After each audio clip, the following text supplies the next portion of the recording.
Chers internautes, bonjour. Une fois de plus, c'est avec beaucoup de joie que je me tiens devant vous pour aborder un nouveau numéro sur cette chaîne. C'est là que nous nous sommes fixés. Rendez-vous sur cette chaîne pour traiter relativement des questions concernant le message de William Branham. Pourquoi est-ce que nous voulons traiter de toutes ces questions? C'est parce qu'il y a certaines choses que nous pouvons dire. On peut les dire à la volée, mais pour que cela puisse être utile à une personne, il faudra qu'on lui apporte des détails et des preuves évidentes. Et ce qui permettra à ce que chacun de nous puisse prendre la décision qui s'impose, puisque nous avons cette responsabilité-là un jour de répondre de notre existence devant celui qui a fait que nous soyons ici-bas. Alors, pour ce nouveau numéro, nous allons parler des 7 étoiles et les 7 chandeliers. Pourquoi est-ce que nous voulons aborder la question sur les 7 étoiles et les 7 chandeliers?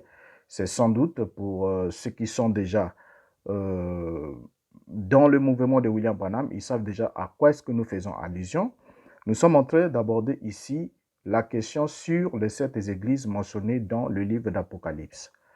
Parce que nous lisons dans ce livre d'Apocalypse, il est dit dans Apocalypse chapitre 1er, le verset 19 jusqu'au verset 20, il est dit, écris donc ce que tu as vu, ce qui est et ce qui doit arriver ensuite. Les mystères de cette étoile que tu as vue dans ma main droite sont les 7 chandeliers d'or. Les 7 étoiles sont les 7 anges des 7 églises. Et les 7 chandeliers sont les 7 églises. Alors, nous sommes ici avec Jean sur l'île de Patmos. Jean est dans l'île de Patmos.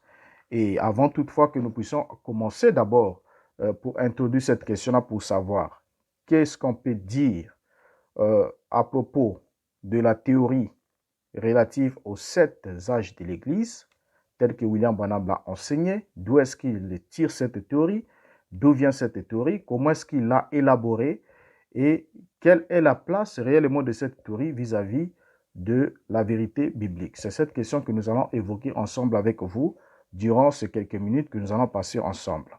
Alors, pour commencer d'abord, on doit rappeler cela que le livre d'Apocalypse commence par un verset très important. Et le verset important du livre d'Apocalypse, c'est le tout premier verset qui annonce, qui nous dit ceci, révélation de Jésus-Christ que Dieu lui a donné pour montrer à ses serviteurs les choses qui doivent arriver bientôt et qu'il a fait connaître par l'envoi de son ange à son serviteur Jean. Le livre d'Apocalypse commence avec ce verset introductif très éloquent parce que vous savez, quand vous manquez l'introduction d'un livre ou l'introduction d'un message, il est fort évident que vous puissiez aussi manquer le corps du développement et que vous fassiez, si vous terminez, vous finissez avec de fausses conclusions. Alors ici, rien que dans l'introduction, il nous est parlé de la révélation. La révélation de Jésus-Christ que Dieu lui a donnée pour montrer à ses serviteurs. L'objectif, c'est de montrer à ses serviteurs les choses qui doivent arriver bientôt. Donc les choses qui sont en train d'être montrées sont des choses qui doivent arriver bientôt et qu'il a fait connaître par l'envoi de son ange, à son serviteur Jean. Alors, le livre d'abord d'Apocalypse, comme vous le savez très bien avec moi, qui vient du mot grec, le mot grec qui a donné Apocalypse en français, c'est Apocalypsis, qui signifie simplement dévoilement, ôter le voile ou révélation. Donc, c'est un terme qui ne nous dit pas, qui ne nous parle pas de quelque chose qui vient d'arriver ou qui n'était pas là et qui est maintenant là, mais c'est juste une expression grecque qui nous permet de comprendre que la chose était là, quelque chose était là mais sous voile et que le voile a été ôté. Donc quand l'Apocalypse intervient, l'Apocalypse vient juste apporter un changement de visibilité. Donc c'est un changement de visibilité, on ne voyait pas à cause du voile, mais une fois que le voile est ôté, cela nous permet alors d'avoir une vision claire et nette sur l'objet d'appréhension. Alors, à partir de ce moment, on comprend que quand on parle déjà de l'Apocalypse, chaque fois qu'il y a Apocalypse, parce que Jean n'est pas le premier à avoir reçu l'Apocalypse, il y a eu aussi Pierre qui en a reçu sur l'identité de Yeshua, du Messie, lorsqu'il a dit, qui dites-vous que je suis? Moi, le Fils de l'homme. Et les uns disent que tu es un prophète, Jérémie, ainsi de suite, mais il a reposé la question pour la deuxième fois aux disciples en disant, mais vous, qui dites-vous que je suis? Et c'est là que Pierre va répondre, donner cette réponse merveilleuse, tu es le Christ, le Fils du Dieu vivant. Et le Christ lui reprend. Il dit, tu as erré Simon Pierre, fils de Jonas, car ce n'est pas la chair et le sang qui t'ont révélé cela. Et le terme révélé, c'est l'Apocalypse. Qui t'ont révélé cela, mais c'est mon Père qui est dans les cieux et c'est lui qui te l'a révélé. Donc, à partir de ce moment-là, on comprend que la révélation de l'identité de Christ de Jésus comme étant le Christ, le Fils de Dieu vivant, a été donné à Pierre et cela venait de Dieu. Donc c'est toujours quelque chose qui vient d'ailleurs. Autrement dit, Dieu a ôté le voile et a permis à Pierre d'avoir la connaissance d'un aspect qu'il n'avait pas au sujet de Jésus. Ce qui ne signifie pas que Jésus venait d'arriver, mais c'était juste un changement de visibilité. Et c'est la même chose qui se passe aussi même dans le cas de l'apôtre Paul, où Paul dit, lorsqu'il a plu à celui qui m'avait mis à part dès le sein maternel, de révéler en moi ou de faire connaître en moi son Fils, afin que je l'annonce pas parmi les nations. Donc là aussi, Paul parle aussi du fait qu'il a reçu la révélation du Fils qui lui a été donné par celui qu'il avait mis à part dès le sein maternel, c'est-à-dire Dieu. Alors, en ce moment, on comprend alors, on saisit que l'Apocalypse ou la révélation est une information ou encore un ensemble d'informations orales ou écrites qui expliquent des événements obscurs à l'intelligence non initiée ou à l'intelligence profane et qui font connaître ou encore qui font connaître des faits nouveaux à une personne. Donc, ce qui emmène en quelque sorte, comme nous l'avons dit au début, que l'Apocalypse emmène un changement de visibilité. Ça veut dire que la chose était là, mais sous voile, et une fois que le voile est ôté, alors nos yeux, cela permet à nos yeux de voir, d'apprécier et d'avoir une autre visibilité de la chose qui se présente devant nous. Alors, il n'y a pas, pour commencer, il n'y a pas de mystère, non expliqué dans le livre de la Révélation. Parce que ce livre, c'est un livre de la Révélation. C'est un livre où le Seigneur, comme il a dit dans l'introduction, il a dit c'est pour montrer à ses serviteurs. Lorsqu'on dit montrer, ce n'est pas pour cacher. Donc, rien que l'introduction, le verset introductif du livre d'Apocalypse nous montre que les choses qui sont contenues, ou le contenu, le message contenu dans ce livre, a pour objectif de montrer à ses serviteurs. Et lorsqu'on parle de montrer, on ne parle pas de cacher, on ne parle pas de voiler. Il n'y a pas de secret dans le fait de montrer, mais il y a plutôt le dévoilement. En d'autres termes, il ne doit pas y avoir de mystère non révélé dans le livre d'Apocalypse. Donc, il n'y a pas de mystère non expliqué dans le livre d'Apocalypse ou le livre de la Révélation pour le destinataire du livre. Donc, lorsque vous trouvez, quand vous lisez ce livre d'Apocalypse, et que vous trouvez des éléments qui vous sont mystérieux, que vous ne comprenez pas, c'est simplement parce que ce livre ne vous a pas été destiné. Parce que le destinateur du livre connaissait chaque symbole, connaissait chaque explication. Maintenant, ce qui était mystérieux, qui pouvait échapper à leur compréhension, a été expliqué dans le livre même. Et voilà pourquoi le passage que nous avons lu au commencement ici, c'est le Seigneur qui parle à Jean, il explique, il dit, le mystère de cette étoile que tu as vu dans ma main droite, ce sont les 7 anges des 7 églises, et les 7 chandeliers au milieu desquels il marchait, il dit, ce sont les 7 églises. Donc, à partir de ce moment-là, il explique lui-même les mystères. Et quand vous allez plus loin, comme nous l'avons dit la fois passée, l'ange dit à Jean, viens, je te montrerai l'épouse, la femme de l'agneau. Ou plutôt, viens, je te montrerai l'épouse, la femme de l'agneau. Mais quand il l'emmène, il lui montre la nouvelle Jérusalem. Donc, c'est lui qui lui montre ce qu'il devrait voir et comment est-ce qu'il devait apprécier. Parce que l'objectif du livre, c'est de montrer à ses serviteurs les choses qui doivent arriver bientôt. Ce n'est pas de cacher ou de voiler quoi que ce soit. Donc, le livre est écrit dans quelles circonstances d'abord le livre d'Apocalypse est-il écrit? Le livre d'Apocalypse est écrit dans un moment de la tribulation. Il est écrit sous la tribulation parce que nous lisons Apocalypse chapitre 1er, le verset 9 qui nous dit « Moi, Jean, votre frère, et qui est part avec vous à la tribulation et au royaume et à la persévérance en Jésus, j'étais dans l'île appelée Patmos à cause de la parole de Dieu et du témoignage de Jésus. » Donc, à partir rien que du verset 9 ici, lorsque Jean présente la situation, il nous fait l'état de lieu, il nous dit il nous fait comprendre que l'audience originelle à qui était destiné le livre d'Apocalypse vivait la tribulation au premier siècle de l'Église. Ça, c'est d'abord ce que nous devons retenir parce que Jean est dans l'île de Patmos à cause de la tribulation et le fait que les autres disciples qui voyant aussi la tribulation qui s'est passée à cette époque-là sous Néron, ils ne comprenaient pas réellement quelle serait l'issue de toutes choses. Et pour les fortifier, afin qu'ils gardent la foi et qu'ils ne régnent pas leur foi, le Seigneur était alors en train de leur envoyer ce message qui avait pour objectif de les fortifier pour les garder dans la foi. Donc, le peuple à qui était destiné ce livre d'Apocalypse vivait la tribulation au premier siècle. Et Jean aussi était l'un d'entre eux qui avait aussi part, puisqu'il a dit, il a bien signifié, il dit, moi Jean, votre frère, et qui est part avec vous à la tribulation et au royaume. Donc, il avait part avec eux. Donc, les destinataires du livre étaient déjà en train de vivre la tribulation ou la grande tribulation. Et Jean aussi vivait la même tribulation qu'eux.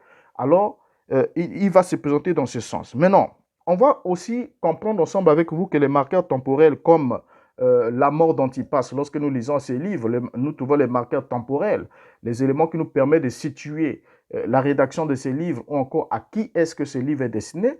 Nous trouvons par exemple la Bible nous parler de la mort d'Antipas à Pergame, ce qui nous prouve que le livre s'adressait aux contemporains de Jean qui devraient pouvoir comprendre ce qui était écrit. Donc ils avaient la compréhension du contenu du livre parce que le livre leur était destiné.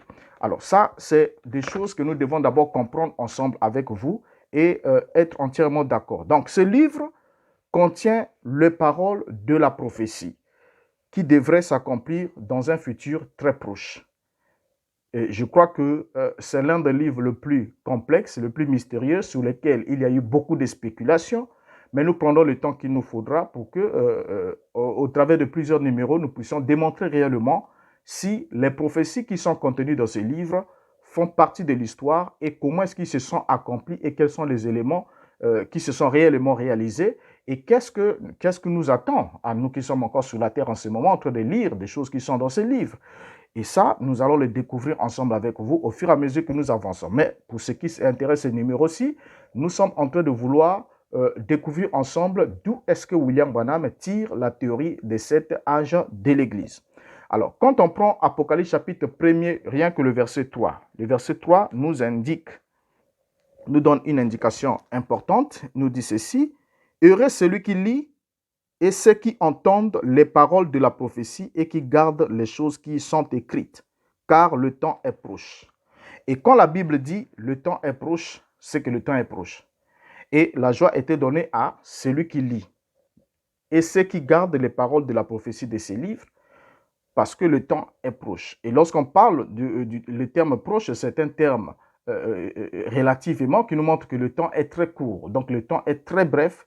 La réalisation de ces prophéties devait être imminente. Donc c'est quelque chose qui ne devait pas tarder pour attendre des siècles et des siècles. Alors, donc, Jean devait écrire à ce qu'il voyait, il devait écrire plutôt tout ce qu'il voyait dans un livre et l'envoyer aux 7 églises qui se trouvaient en Asie mineure au 1er siècle de notre ère. Alors, nous devons aussi souligner qu'il n'existait pas seulement 7 églises en Asie mineure. Ça, c'est un élément qu'il ne faut pas qu'on puisse perdre de vue. Il n'existait pas seulement 7 églises en Asie mineure, mais plus d'une dizaine, s'il faut même ajouter l'église de Corinthe, l'église de Colosse, de Thessalonique, l'église de Philippe, qui avaient également reçu le même livre d'Apocalypse, parce que toutes ces églises avaient aussi reçu le même livre d'Apocalypse.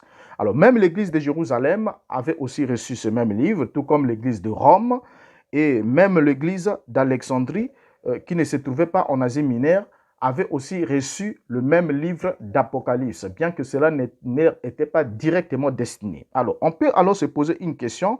En fait, concernant ce livre d'Apocalypse, le livre devrait fortifier tous les saints qui vivaient la persécution sous l'Empire romain. Donc, l'objectif de ce livre, c'était celui-là, fortifier tous les saints qui vivaient la persécution sous l'Empire romain, la bête au 1er siècle. Et à partir de ce moment-là, il fallait qu'ils reçoivent ce livre qui devrait leur montrer l'issue de toutes choses, qu'ils comprennent comment est-ce que les choses vont se passer, qu'est-ce qu'ils vont devoir endurer et comment est-ce qu'ils seront récompensés, qu'est-ce qui devait leur être promis, quels sont les reproches qui devaient leur être faits pour qu'ils ne perdent pas la foi, ainsi de suite, et qu'ils tiennent bon jusqu'au bout. Alors, à partir de ce moment, on saisit ensemble avec vous cet élément important. Donc, le livre était destiné à fortifier la foi de tous les saints qui vivaient la persécution sous l'Empire romain. Ça, c'est d'abord ce que nous devons retenir ensemble avec vous. Alors, pourquoi mentionner uniquement 7 églises? Pourquoi est-ce que le Seigneur, en envoyant, il envoie des lettres uniquement à 7 églises alors qu'il y avait plus de 7 églises?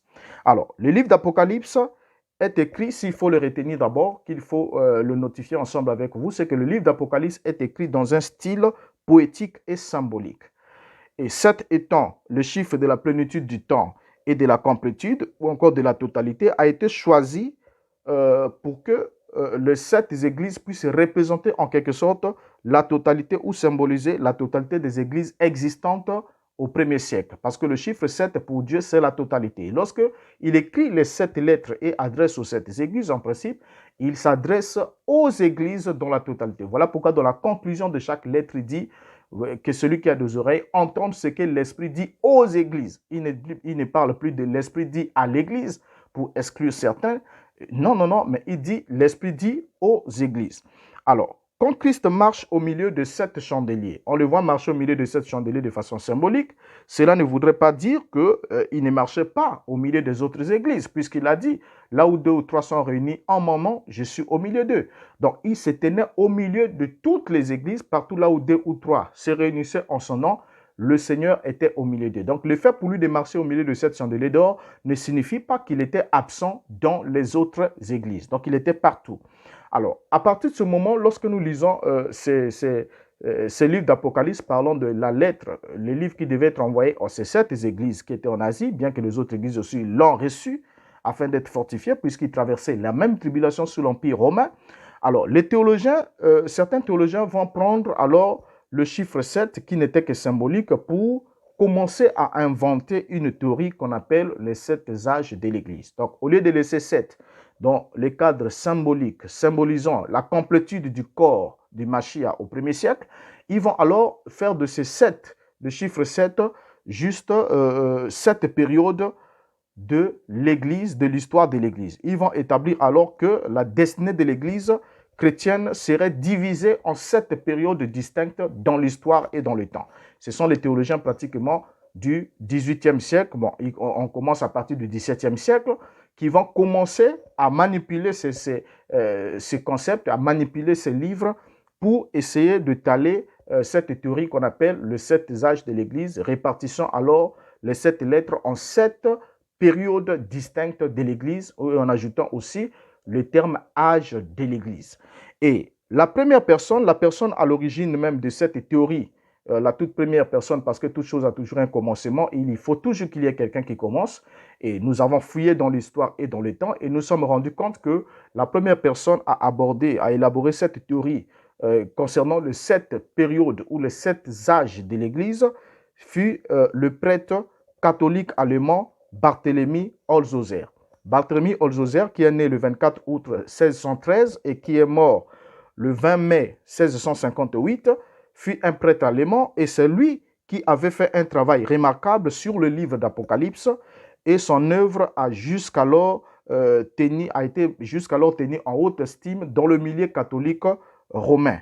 Et tout le bon nombre de catholiques connaissent l'œuvre accomplie par Barthélemy Holzhauser et c'est lui qui a été le premier à répartir l'histoire de l'Église en 7 périodes relatives aux 7 lettres de Christ adressées aux églises existant au premier siècle. Alors, dans son interprétation du livre d'Apocalypse, Martin Holzhauser va interpréter les 7 étoiles et les 7 chandeliers vus par Jean en disant qu'ils signifiaient 7 périodes avec des caractéristiques propres et singulières à chacune d'entre elles selon dans l'histoire pratiquement de l'Église. Alors, depuis sa fondation jusqu'à la consommation du dernier âge ou du dernier ère du temps ou encore de la vie de l'Église. Alors, il va les répartir comme suite. Il va dire ce qui suit, nous les lisons, et il y a même le tableau qui est là affiché devant vous. Et je vais lire ce qu'il a réparti ici. Il va parler de l'Église d'Éphèse. Pour lui, pour Barthélemy Holzhauser, Église d'Éphèse, Éphèse signifie, c'est l'église de l'ensemencement qui est partie de Jésus-Christ à Néron. Et le deuxième âge, c'est celui de l'église de Smyrne, qui est l'église de l'irrigation ou des martyrs, qui est partie de Néron à Constantin. Et le troisième, c'est celui de Pergame, qui est parti de Constantin à Charlemagne, c'est l'âge de l'illumination et de l'intelligence. Et le quatrième, c'est celui de Thyatire, qui est parti de Charlemagne à Charles Quint, c'est l'âge de la paix et de la piété. Et il va alors pour le cinquième, l'âge de l'église de Sardes, qui est appelé aussi l'âge de la révolution, de la purgation et de l'apostasie, qui est parti de Charles Quint jusqu'au grand monarque. Ensuite, il y a l'âge de la Philadelphie, le sixième âge, qui est celui de Philadelphie, qui est parti du règne du grand monarque au saint pape. C'était l'âge de la consolation ou encore et de la restauration.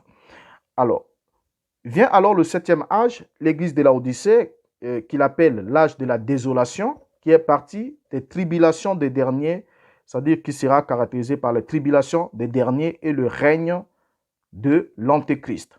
Alors, vous voyez qu'à partir de ce moment, là nous sommes déjà au XVIIe siècle, Barthélemy Holzhauser va faire cette répartition, va répartir les 7 périodes ou les 7 églises, les 7 lettres adressées aux 7 églises en 7 périodes dans l'histoire. Il va les échelonner dans l'histoire par rapport au référentiel qu'il s'est choisi et puis il a eu à argumenter à sa manière, montrant les caractéristiques qui devaient accompagner chacun de ces âges. Alors, ce n'est pas le seul qui va faire ce travail, puisqu'il va déjà commencer, ce qui commence, les autres aussi prennent goût. Et parmi ceux qui vont prendre goût par la suite, nous allons avoir Uriah Smith, les théologiens comme Uriah Smith, comme Darby, comme Ellen White, Scofield, Thèse Roussel des Témoins de Jéhovah et Clarence Larkin, qui vont eux aussi adopter cette même théorie, répartissant les 7 lettres en 7 périodes de l'Église. Alors, chacun d'eux va modifier la théorie à sa manière pour que, pour ce qui le concerne, et le début et la fin aussi de chaque période. Donc, chacun va commencer à y mettre ce qu'il a à mettre. Mais celui qui est à l'origine de la subdivision de ces 7 églises en 7 âges de l'Église fut un prêtre catholique allemand. En d'autres termes, si il y a des gens aujourd'hui qui emboîtent les pas, ça veut dire qu'ils sont en train de suivre, ils sont en train d'emboîter la doctrine mère, parce que le géniteur de cette doctrine qui a regardé et qui a inventé l'histoire, en répartissant l'histoire de l'Église en cette période, fut le prêtre catholique allemand. Alors, pour la plupart des théologiens, les anges de cette église étaient des Éphésiens 4 ou encore des évêques qui ont vécu au 1er siècle. Pour la plupart des théologiens, c'était le cas. Mais lorsque Taz Roussel arrive, le fondateur du mouvement des étudiants de la Bible, des témoins de Jéhovah, dit témoins de Jéhovah, lorsque Taz Roussel arrive, il va alors chercher les messagers dans l'histoire en leur attribuant des postes pour chaque âge, se réservant lui-même l'honneur d'être le messager du 7e âge de l'Église, c'est-à-dire le 7e messager ou encore le messager de l'Église de Laodicée. C'est d'abord Taz Roussel qui a été le premier à inventer cette théorie. Et pour Taz Roussel, il va établir un tableau bien précis. Et pour lui, le premier messager du premier âge de l'Église, ou encore qu'il appelle l'âge d'Éphèse, on aura à revenir quand on va prendre le numéro qui suivra dans les détails, il va mentionner l'apôtre Paul comme étant le premier messager et le deuxième c'est Jean, selon Taz Roussel.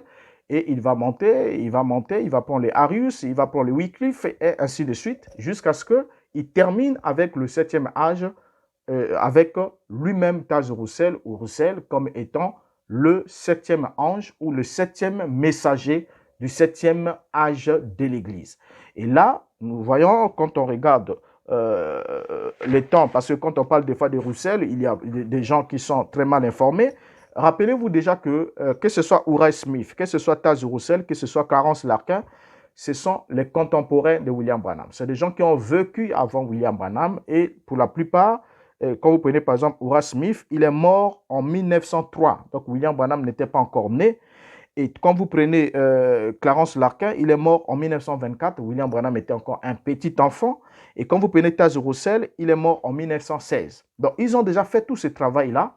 Et ils ont fait toutes ces répartitions. Maintenant, lorsqu'on arrive avec Taz Roussel, comme nous l'avons dit, Taz Roussel qui va améliorer ça aussi à sa manière, il va se choisir la 7e place comme étant le messager de l'église de Laodicée et il va dire aussi, affirmer aussi que selon lui, les âges de l'église devaient prendre fin en 1914, date qu'il avait aussi pronostiquée comme étant la date de la venue de Christ. Alors, lorsque William Branham va à son tour emboîter le pas en 1960, il va alors nous parler, malheureusement, qu'il parlait sous le label de l'inspiration divine. Il va dire qu'il a été divinement inspiré, alors que, comme nous allons le démontrer ici avec vous progressivement, il avait tout plagié chez Clarence Larkin. Qu'est-ce que William Branham va faire? William Branham va prendre la répartition, donc il va prendre la répartition que Larkin a eu à faire, Donc, il va prendre les dates chez Clarence Larkin, à l'exception du premier âge de l'Église, que William Branham commence commence en l'an 53, date de la présumée fondation de l'Église d'Éphèse par l'apôtre Paul, et à l'exception aussi de l'âge de Laodicée, que William Branham commence en 1906, date du réveil pentecôtiste de Larry Azusa.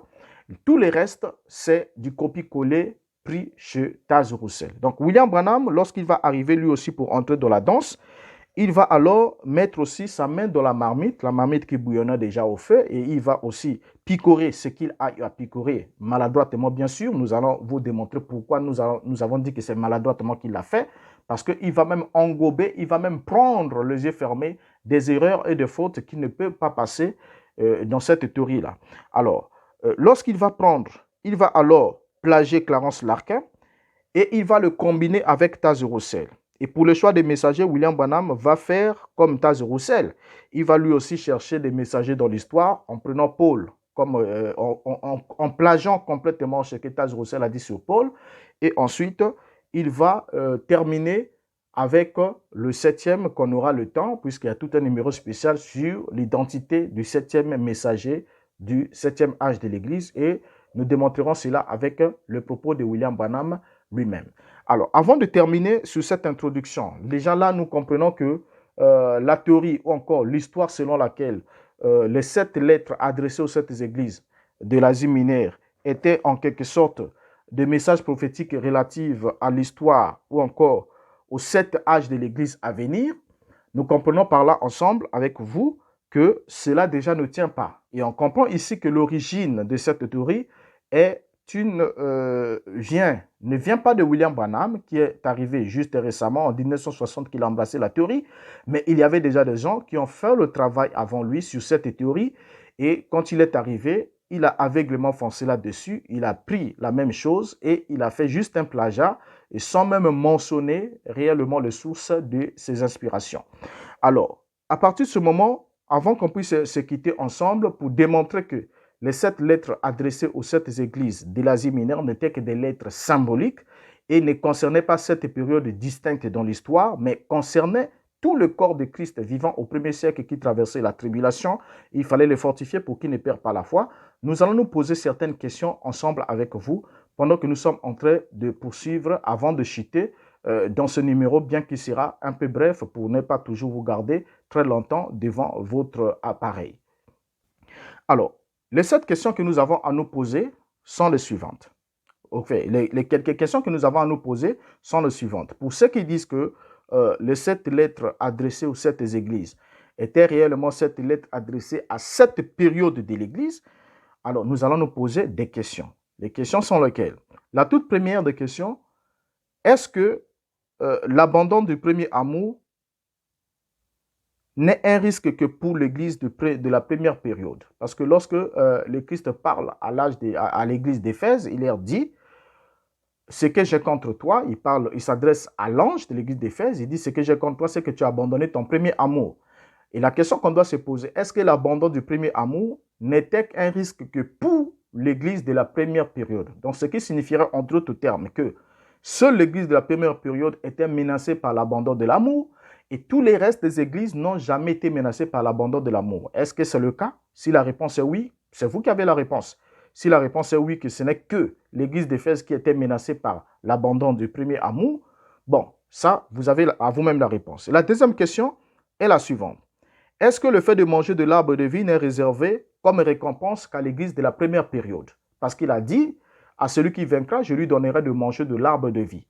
Est-ce que le fait pour vous, vous et moi, qui vous dites, parce que pour certains, ils disent que bon, voilà, nous sommes actuellement dans l'âge de Philadelphie, et l'âge de Laodicée sera l'âge qui viendra après l'enlèvement, c'est-à-dire de ceux qui sont déchus ou de l'apostasie. Ça, ce sont vos théories que vous ne pourrez pas démontrer avec les Écritures, ce sont des spéculations. Maintenant, posons-nous une question très sincère. Est-ce que le fait de manger de l'arbre de vie, la récompense qui consiste à manger de l'arbre de vie, est une promesse exclusive aux croyants qui ont vécu dans la première période? Si la réponse est oui, ça veut dire que vous n'avez pas droit à l'arbre de vie. Vous voyez, vous n'aurez pas droit parce que c'est une promesse qui est faite aux vainqueurs du premier âge, selon vous, bien sûr. Et l'autre question que nous avons aussi, c'est celle-ci. est-ce que la couronne de vie et le fait de ne pas avoir à craindre la seconde mort ne sont réservés qu'à l'Église de la seconde période?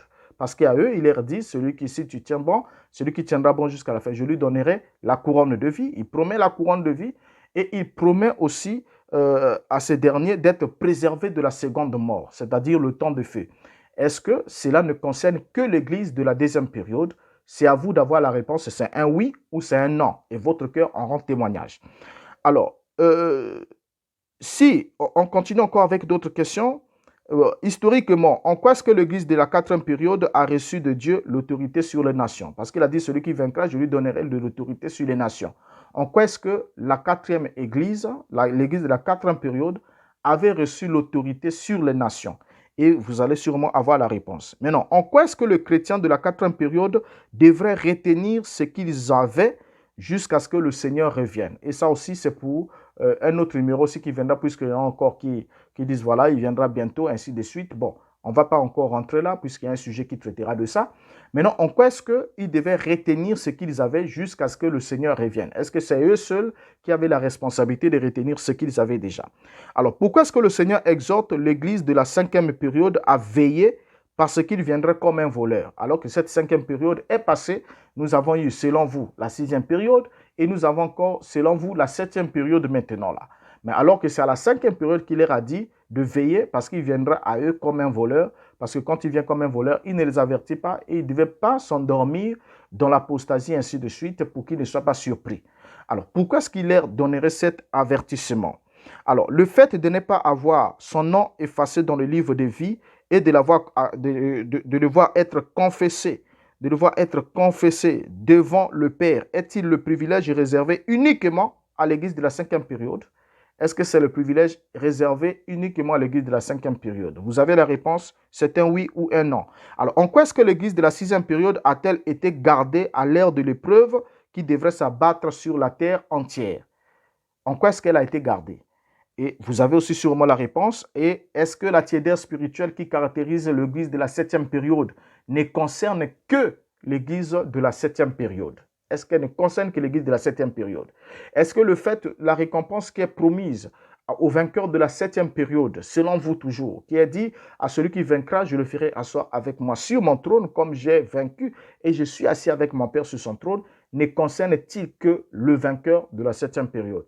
Vous avez sûrement la réponse. Et déjà là, on comprend ensemble avec vous, si nous sommes honnêtes avec notre intelligence et notre conscience, nous comprenons que les 7 lettres adressées aux 7 églises n'étaient pas adressées pour stipuler ou encore pour annoncer cette période future de l'église, mais c'était juste des lettres qui étaient adressées à tout le corps de croyants, la plénitude de corps de croyants, pour qui passaient la tribulation au premier siècle sous Néron ainsi que sous l'Empire romain, à être forts et à garder leur foi, à ne pas perdre les pédales et à demeurer dans la foi, à ne pas régner son nom, à ne pas régner la foi et à tenir ferme jusqu'au bout. Cela n'avait rien à voir avec les prétendus cette période de l'Église. Et vous allez, dans le numéro qui va suivre celui-ci, nous allons alors parler de comment et quand commence un âge de l'Église. Et ça, c'est une question à ne pas manquer. C'est vraiment un numéro qu'il ne faut pas manquer. Je vous donne rendez-vous sûrement dans les 72 heures, s'il plaît à Dieu. Et nous traiterons de la question de comment et quand commence un âge de l'Église. Et vous comprendrez ensemble avec moi comment cette théorie est complètement fausse. Combien elle est complètement fausse. Parce que déjà, avant qu'on y arrive, je vous pose la question, peut-être vous avez la réponse, si vous pouvez nous la mettre en commentaire, ça fera du bien. Mais nous allons aborder cette question, comment commence un âge de l'Église selon la vision de William Branham. Et vous allez voir avec moi que le plan qu'il aurait à tracer, je n'aimerais pas déjà vous mettre déjà dans le bain, mais le plan qu'il aurait tracé sur comment commence un âge de l'Église et quand est-ce qu'il commence ne répondra même pas à l'exécution d'un seul plan ou encore d'un seul âge prétendument de l'Église. Alors, je vous donne rendez-vous pour un prochain numéro. D'ici là, portez-vous bien et ma prière est que Dieu vous garde et qu'il nous aide encore à être davantage éclairés sur toutes ces genres d'hérésies pour que nous ne puissions pas suivre la tradition des hommes qui est périssable, pernicieuse et mortelle. Alors, portez-vous bien et rendez-vous pour le prochain numéro. Je vous dis au revoir.